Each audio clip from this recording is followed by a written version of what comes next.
reaction mo sa reaction ng mga fans nung na-reveal na ikaw si Alice Perez? Kinilig po ako kasi hindi ko po in-expect yung ganong feedback kasi first time ko pong mag-lead role po. Sanay lang po ako sa mga minor na characters, ganun. Tapos kinakabahan po talaga ako. Hindi ako makatulog kasi iniisip ko po kung ano po bang magiging reception ng tao po sa akin. Kaya laking tuwa ko po talaga at parang akong nabunutan ng tinik. Kasi nalaman ko na masaya naman po, majority po na ako po si Alice. Yun po. Salamat po, maraming salamat po. Love it. So, my next question. Rabi, na-mention mo na nabasa mo na rin yung book. Angela, you also mentioned kanina na nabasa mo na rin.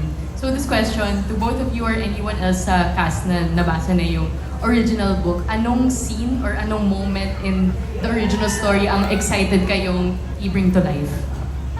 Ako po, actually kinunan na po namin. Pero yung scene na ang galing ni Direk, sobrang galing ni Direk.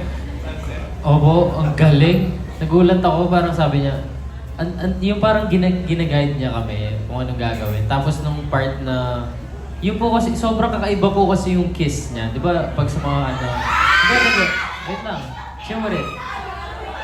Dahil sa mga series po kasi, sa mga movies, yung kiss, like, lips, ganon. Pero yung scene po na to, sobrang ganda din na sinulat ni Miss Arisa, di ba? Parang kinis niya sa mga parts na... Hindi, nasa book yun, nasa book.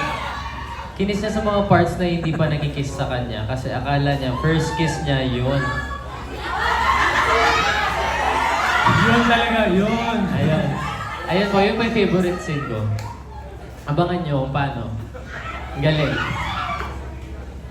Ikaw? Kaya gaya ko yun din sasabihin ko eh.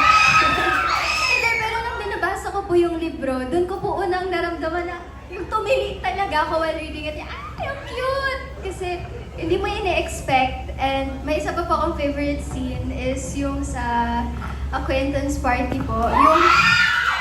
Yung unexpected po na hinila siya na sasayawin siya. Sobrang nakakakilig po talaga. Kinilig ka? Oo.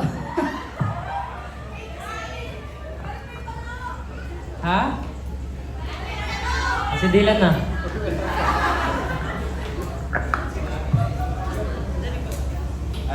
My favorite scene, actually, minention ni Miss Arisa kanina, yung sa swing.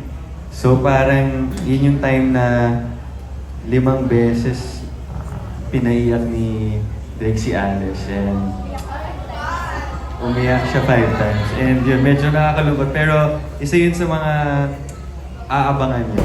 And yun lang. Thank you.